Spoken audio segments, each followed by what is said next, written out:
Bonjour, bonjour mes amis et bienvenue à nouveau. C'est lundi? Bon, lundi. Ah, votre lundi ne se passe pas bien? Eh bien, je suis là pour arranger ça. Parce qu'hier et avant-hier, l'Ukraine s'est déchaînée. Ils sont vraiment devenus fous. Je crois qu'ils ont envoyé tous les drones et missiles qu'ils avaient vers des cibles en Russie. Au cours des 2 derniers jours, je vais tout regrouper. Donc vous savez, tout ce qui a explosé, tout ce qui a eu un fantastique barbecue spontané en Russie. Après cette vidéo, nous allons parler de la raffinerie de pétrole de Ryazan, Nova, la raffinerie de pétrole de Kuibachevsk, l'usine militaire de Penza, Elektrobribor, Brimorska, le site de lancement d'Akhtar Shohed, l'infrastructure ferroviaire d'Uglidarovski et la base radar de Fedoja. Et en fait, il y en a encore plus. Nous allons tout passer en revue. Pour commencer, nous allons regarder une compilation de ces superbes barbecues. Pourquoi pas, après tout? Faisons de notre lundi Voronezh, et vous pouvez l'entendre, n'est-ce pas? Mais qu'est-ce qui est étrange? Regardez ça. On dirait un triangle, on dirait un drone Shahed, mais il vient d'Ukraine pour attaquer une cible russe. Serait-ce une copie du drone iranien Shahed faite par ces Ukrainiens sournois? Ils en seraient capables. Si on serait capable. Voronezh a explosé comme un beau barbecue, ce qu'il est maintenant, et bien sûr, les gens en Russie se rassemblent autour du feu, grillant peut-être quelques saucisses, et filment le feu, parce que c'est ce qu'ils font. C'est ce que j'aurais fait si j'avais été Russianao. Ensuite, connaissez Kstova, région de Nijni Novgorod, signalée comme un incendie dans la zone de la raffinerie. Eh bien, c'est signalé, mais je suis ici pour dire que c'était un incendie dans la zone de la raffinerie. La raffinerie elle-même s'est transformée en un joli et magnifique barbecue. C'est bien en Russie, n'est-ce pas? Tu ne veux pas acheter de charbon pour barbecue, c'est cher. Tu n'as qu'à attendre à côté d'une raffinerie de pétrole jusqu'à ce que les Ukrainiens la frappent. Parce qu'ils auront tes saucisses prêtes et boum, tu obtiens de bonnes saucisses grillées avec le goût de l'huile brûlée, à la russe. Ensuite, nous avons Adler Sochi, je suis déjà allé à Sochi. Celui-ci était donc juste à côté de l'aéroport, c'était le dépôt de carburant de l'aéroport, si on peut dire ça, et il était en train de brûler. Et avec ça, nous avons une histoire très intéressante parce que des adolescents russes ont décidé de tourner un petit film à grand spectacle juste à côté de ce dépôt de carburant en feu. Et vous savez, je vais juste dire, Fafo, ils ont découvert, ils l'ont appris à leurs dépens, on en reparlera plus tard. Magnifique, ça pédit, ça brûle toujours. 24 heures plus tard, ça brûle encore. Waouh! Et maintenant, on va aussi repasser un par un sur ces mêmes frappes, mais cette fois, on a plus de vidéos sur chacune de ces frappes. Donc, on commence avec Novokuibijevsk. Je suis désolé de massacrer le nom de cette raffinerie de pétrole qui a une capacité de 79 millions de tonnes. Elle a été touchée, provoquant une grande colonne de feu, et vous pouvez voir le champignon de flamme à l'écran en ce moment. Je profite avec mes amis, et je dois dire, c'est la zone de la raffinerie, c'est vraiment immense. Regardez ça, c'est toute une ville, c'est carrément une ville entière, et ce n'est qu'une seule raffinerie de pétrole. C'est, regardez, l'une des plus grandes de Russie, pas la plus grande, mais l'une des plus grandes. Ensuite, bien sûr, nous avons la raffinerie de pétrole de Ryazan qui se trouve à plus de 470 km de la frontière d'État de l'Ukraine et qui contribue à environ 61% de la capacité totale de raffinage de pétrole de la Russie, jusqu'à 17 millions de tonnes par an. Ceci fait partie des 4 plus grandes raffineries de toute la Russie. Oui, ensuite nous avons le site de lancement de Brimorska Akhtarsk Airfield Shahad. En fait, je suis déjà allé dans cette région de Russie, je dois dire que c'est un endroit très agréable. Il fait très chaud en été, et c'est encore plus chaud maintenant avec les flammes qui font rage. Des drones du service de sécurité d'Ukraine ont ciblé un aérodrome militaire à Brimorska Akhtarsk, dans le kraï de Krasnodar, où étaient mis stockés et lancés les drones Shahad utilisés pour attaquer l'Ukraine. Un incendie s'est déclaré près de l'aérodrome après la frappe. Ensuite, nous avons l'usine Elektrobribor à Penza. C'est une usine électronique en Russie. Elle a été frappée, il y a eu une explosion et des gens l'ont filmée. Celle-ci en particulier a été attaquée par un drone kamikaze ukrainien, qui ressemble un peu au Bayraktar. Celui avec la queue, vous savez, je ne sais pas trop comment décrire la queue, c'est un type de queue particulier. On peut toujours le reconnaître à sa queue. Vous voyez, vous pouvez voir que la queue ressemble à celle d'un Bayraktar, mais en réalité c'est un drone Looty. Ça fait une belle explosion exactement là où c'est le plus nécessaire, là où les gens sont prêts avec les saucisses à griller. Tu pensais que c'était fini? Eh, pas du tout, on en a encore. La plus haute sous-station d'attraction Samchalov. Nous parlons maintenant de l'infrastructure ferroviaire, en particulier de l'infrastructure ferroviaire militaire russe dans la région de Rostov.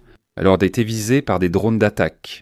Elle soutenait l'une des principales voies ferrées utilisées pour la logistique militaire vers le territoire ukrainien occupé. Selon les données de la carte des incendies National Aeronautics and Space Administration Firms, un incendie s'est déclaré sur le site. Elle localise les incendies partout dans le monde grâce à des satellites, et elle place automatiquement des points rouges dessus.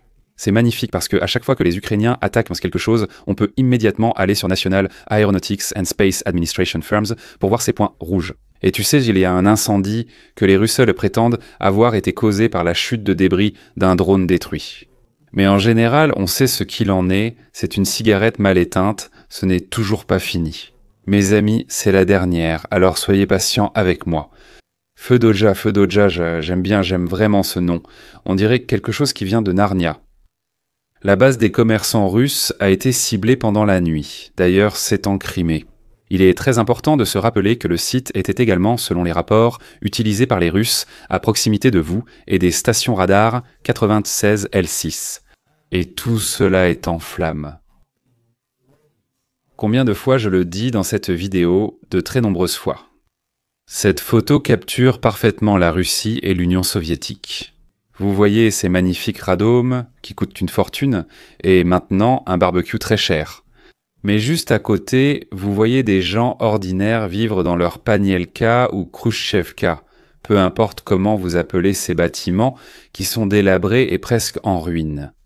Un contraste magnifique, cela décrit vraiment la Russie ici. Maintenant, vous savez tout ce qui a brûlé en Russie ces 2 derniers jours. De rien, mes amis. Le dépôt de pétrole de l'aérodrome de Brimoro-Akhtarsk a été touché. Eh bien, Sotchi est dans la région, et vous savez les flammes qui brûlent dans la région de Sotchi. Quelques adolescents locaux de Sotchi, des adolescents russes, ont vu ce barbecue et ont décidé de faire leur vidéo musicale en chantant. Peu importe ce qu'ils font sur TikTok de nos jours, avant c'était surtout chanter les paroles. Ce que tu fais, c'est ce que tu fais juste, cette vidéo stupide avec la danse dans un parc quelque part en Russie, tu l'as fait sur fond de dépôt de pétrole en feu. Ce sont des Russes. C'est la Russie qui brûle, et ils s'en fichent complètement, parce qu'en Russie, les gens ne considèrent rien comme leur propre bien. Ils ne s'identifient pas à cela comme à leur propriété. C'est moi qui souffre. Si ça brûle, c'est à Poutine. Ça ne les concerne pas, ils s'en fichent, honnêtement. Alors ils font cette vidéo, en train de s'amuser, autour du feu. Si tu crois que je me moque des gens qui se rassemblent pour des pans, pour des barbecues, tu peux le voir dans la vidéo. Ils se rassemblent et regardent les flammes en disant « Oh, beau feu !» Même si leur propre pays perd des millions, des dizaines de millions, voire des milliards si c'est un incendie plus important dans ce processus. Alors, ils font cette vidéo TikTok, ils la publient. Et je veux juste vous montrer le gars ici. Regardez ce type, regardez le mec à l'arrière-plan, il lève vraiment la main. C'est Jésus, le Jésus, regardez. Je vous bénis avec mes mains russes. Soyez bénis par Jésus russe. Eh bien, Poutine n'aime pas vraiment que les jeunes fassent des TikTok sur sa raffinerie de pétrole en feu. Donc ces adolescents ont été immédiatement arrêtés par la police. Maintenant, ils ne semblent plus si heureux. Et ce gars a même mis une veste parce que Jésus russe a aussi besoin de vêtements. Ils ont été arrêtés, bien sûr, mais maintenant, encore une fois, nous revenons aux grèves. Car, rappelez-vous, j'ai mentionné que Fedoja avait été frappé en Crimée. Eh bien maintenant, nous avons cette femme russe qui fait cette vidéo parce que Fedoja a été frappé. Et le pont de Crimée est fermé pour des raisons de sécurité. Eh bien, je fais encore partie du dossier. Quelle est sa longueur? C'est un embouteillage de 30 km sur le pont de Crimée. On parle d'environ plus de 1000 voitures, 1200 et quelques. Tada. Je suis dans les embouteillages depuis plus de 2 heures. Ça va durer plus de 2 jours. Je crois que je ne sens plus du tout mes fesses. Ça fait une éternité. Je ne sens plus mes fesses. Les mots d'une femme russe bloquée dans les bouchons. Je ne vais rien dire d'autre à part l'allusion sexuelle. Tu te demandes sûrement ce qui est arrivé à cette femme. C'est comme ça, c'est vrai. Et regarde ce petit sourcil qui se lève. C'est comme ça, sourcil levé, comme si mon pays brûlait. Que feras-tu? C'est ainsi. J'imagine que c'est l'attitude russe face aux situations. Et on ne se remet toujours pas des frappes parce qu'on reçoit de plus en plus de belles images. Dans cette vidéo, les passagers atterrissent dans les aéroports de passagers à Sotchi, parce que Sotchi est une immense zone de vacances d'été pour toute la Russie. En gros, presque tous les Russes sont déjà allés à Sotchi au moins une fois pour passer des vacances d'été, les autres y vont en été. Au bord de la mer. Eh bien, ils atterrissent, et ce qu'ils voient par le hublot de l'avion, c'est un dépôt de pétrole russe en feu. C'est juste en sortant de l'avion.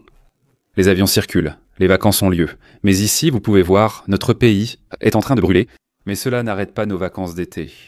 Et une autre vidéo très intéressante qui est sortie de la croisière de défense aérienne de Sotchi à Sotchi, en fait publiée par Preston Stewart.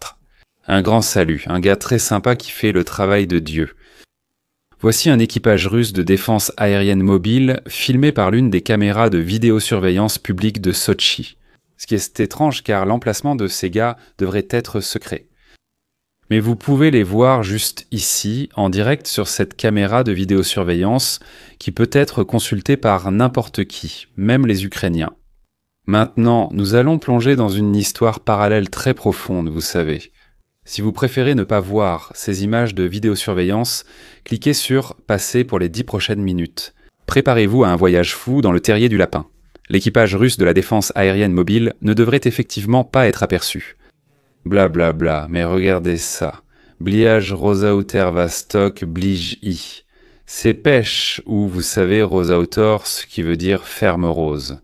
Je pense que la ferme rose Rosautre est dans la région de Sotchi. Krasnodar Krai. Pourquoi est-ce important? Parce que ce n'est pas un nom russe, c'est un nom estonien. Rosa est Rosa en Estonie, ce qui signifie rose. En russe aussi, Rosa. C'est la toute première ferme estonienne et la toute première ferme du Kraï de Krasnodar. Parce qu'au début des années 1800, dans les années 1815-1860, les Estoniens sont allés dans la Russie tsariste, dans le Kraï de Krasnodar, parce que le tsar leur avait promis des terres gratuites s'ils s'installaient dans cette région. Et ils l'ont fait, ils ont accepté.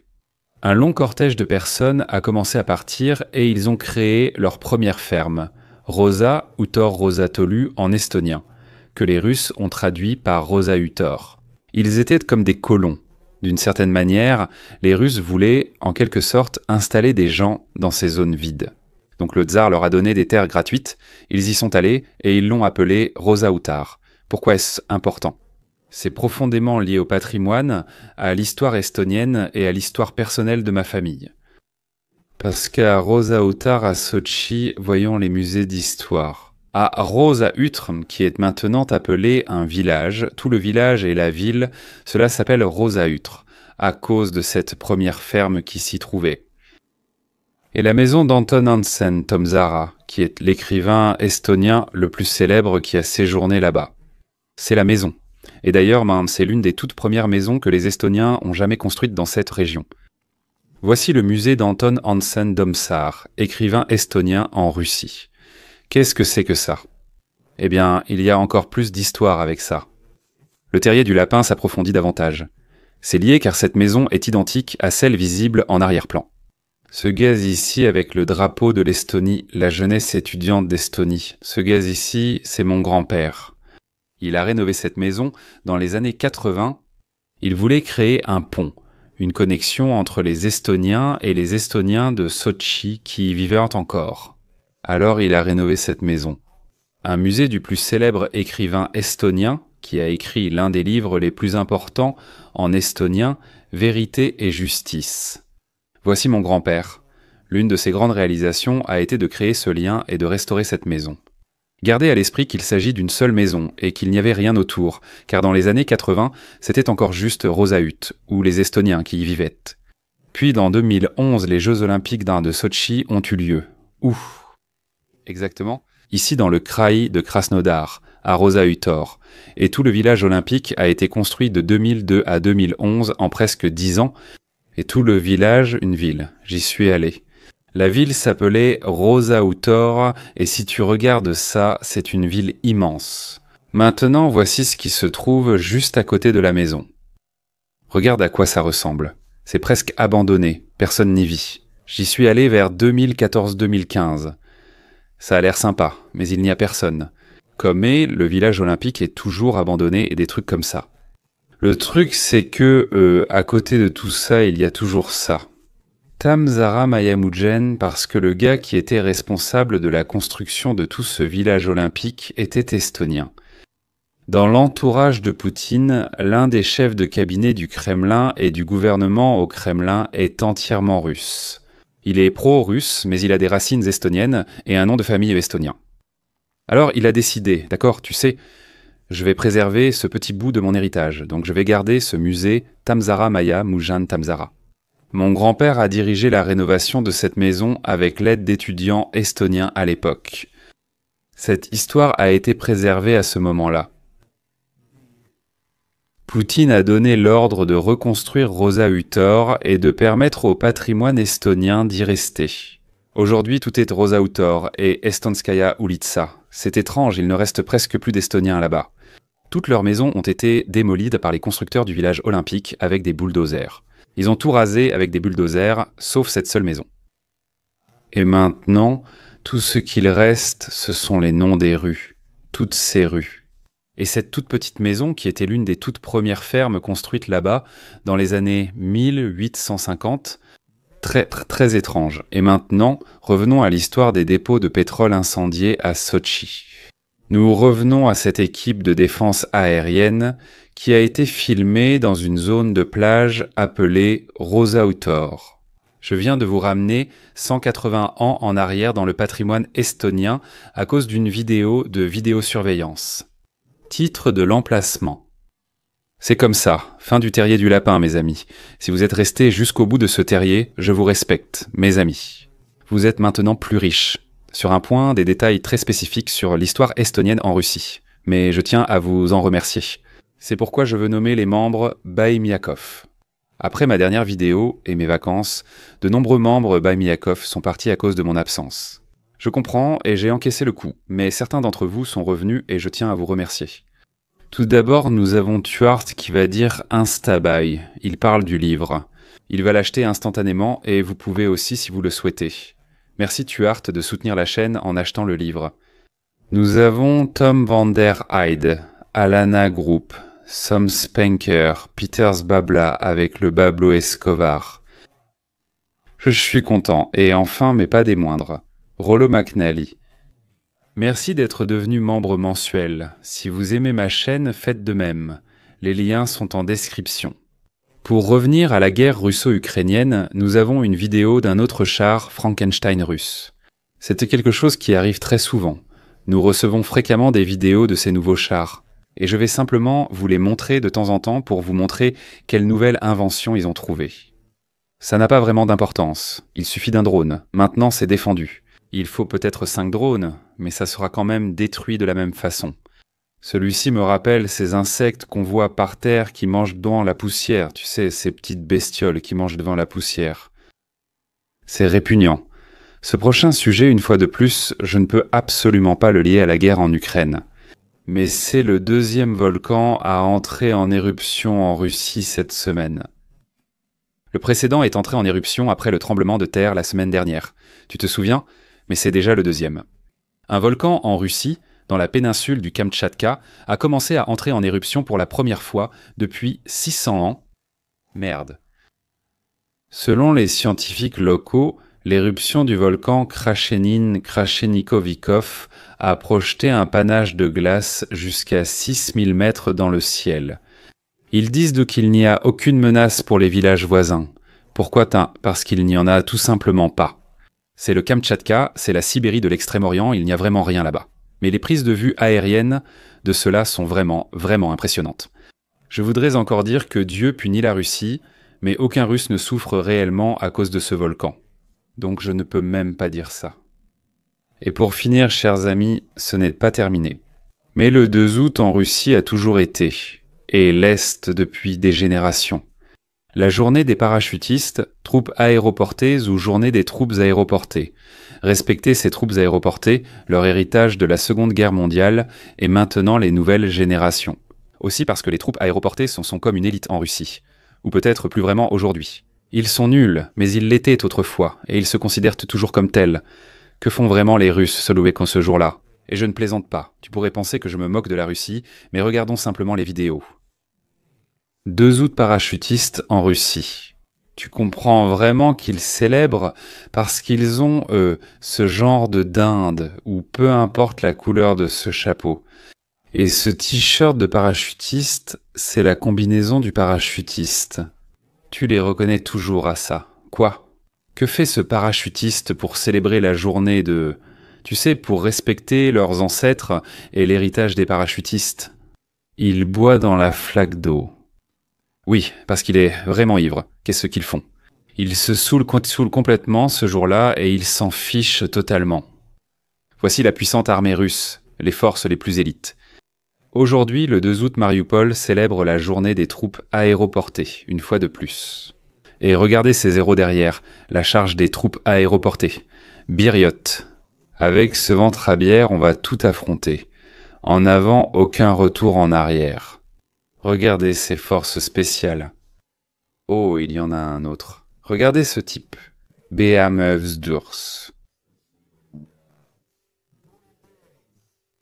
Des personnes formidables, l'élite russe. Pour illustrer davantage, cette vidéo a 9 ans. Chaque année, des vidéos similaires sortent. C'est une fontaine publique, une fontaine, donc ça veut dire que tu n'es pas censé être dans l'eau. Mais ces gars-là s'en fichent. Bien sûr, il faut toujours avoir les chemises, celui-ci a même le chapeau. Pas de pantalon, bien sûr, parce qu'il fait genre 50 millions de degrés en été en Russie. Ils nagent dans la fontaine publique qui a une installation d'eau. Tu n'es pas censé nager là-dedans. Surtout quand tu représentes l'une des forces d'élite russe avec un riche héritage. Pour célébrer ça, pour célébrer vos grands-pères pendant la Seconde Guerre mondiale, tu n'es pas censé te saouler et nager. Même les femmes ont des robes comme ça, et crois-moi, elles se mettent complètement nues. Elles s'en fichent. Regarde ce type. Regarde, je ne vais pas regarder. Regarde ce type. La ligne de cheveux et le sous-vêtement. Et je ne devrais pas me moquer de la ligne de cheveux, la mienne est pareille. Mais ce n'est pas comme ça qu'on porte ça. Dans l'armée des États-Unis, porter mal son uniforme pendant l'entraînement est inacceptable. En temps de guerre, tu peux faire des choses différentes, mais ce n'est pas comme ça qu'on porte son uniforme. J'ai raison ou j'ai raison? Oh mince, je dois cliquer ailleurs. Ça va trop loin. Oh, ils impliquent même leurs enfants là-dedans. Ouah, c'est mauvais. Ouah, celui-là non plus. Oh, complètement ivre. Oh, tu es tombé en arrière. Et au fait, ils font pipi, ils font caca et ils vomissent dans ces fontaines. Et ils font aussi des choses d'adultes dans ces fontaines. C'est une fontaine publique décorative dans un parc russe, quelque part. Et ils font ces choses-là. Donc, je vous laisse imaginer. Je ne vais pas vous montrer les vidéos parce qu'elles ne sont pas visuellement agréables à regarder. Et juste la dernière, qui date d'il y a 2 jours. Le parachutiste russe le plus récent essaye de prouver que c'est vert, vous savez, VDV sur le front. Son fils est parachutiste en Ukraine, Berio. Je vais te montrer à quel point nous sommes forts. Regarde ma tête détruire cette bouteille. Bam et bam et bam. D'accord, ça devient. Ça prend d'un moment. Bam bam bam bam bam bam bam bam bam. Ceci, c'est 2 minutes de ciel. Le gars frappe carrément sa tête contre la bouteille, essayant de prouver qu'il est un parachutiste coriace. Voilà donc les forces d'élite russe de nos jours. Voilà toute la Russie. Je sais que certains occidentaux pensent « Oh, ils critiquent la Russie, ce n'est pas vraiment si grave ». C'est le cas, mes amis. C'est même pire que ce que je laisse paraître sur cette chaîne. Et nous terminerons cette vidéo avec Medvedev Fafo, parce que Medvedev a toujours été un tacticien, lui. Il n'a plus aucun pouvoir, il est au Conseil de sécurité dans l'armée russe, ce qui ne représente aucun pouvoir du tout. C'est un ancien président et un alcoolique très très profond qui ne fait que crier. Mais pour une raison quelconque, Trump a commencé à remarquer ses tweets ou quelque chose comme ça. Donc maintenant, Trump, pour une raison quelconque, réagit à lui. Je ne sais pas pourquoi. C'est vraiment un parfait inconnu. Et Trump réagit à Medvedev, c'est bizarre. Sur la base des déclarations très provocatrices de l'ancien président de la Russie, Dmitri Medvedev, qui est maintenant vice-président du Conseil de sécurité de la Fédération de Russie. Trump donne du crédit à Mintz. Genre, c'est juste un type, c'est personne, il va mourir très bientôt.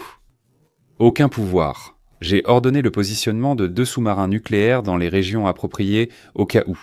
Les déclarations insensées et incendiaires sont bien plus que cela. Les mots sont très importants et ils peuvent souvent entraîner des conséquences inattendues. J'espère que ce ne sera pas l'un de ces cas. C'est tellement étrange que Poutine fasse toutes ces folies, bombarde des enfants en Ukraine, commette un génocide. Trump ne réagit pas. Mais quand Medvedev, un zéro, publie une menace nulle envers les États-Unis sur des questions nucléaires ces 3 dernières années, il le fait tous les jours. La réaction soudaine de Trump me paraît étrange. Puis-je juste rappeler que c'était Medvedev lorsqu'il était président de la Russie? C'était quoi? 2010? Quelque chose comme ça? Corrigez-moi si je me trompe. Celui-ci, là, avec le costume gris. Il était un peu comme Yeltsin, toujours ivre. Il est encore toujours ivre. Et voilà le président de la Russie complètement saoul et en train de danser. Regarde ses hanches bouger. Quel type, ce mec. Et oui, c'est comme ça. Il a pratiquement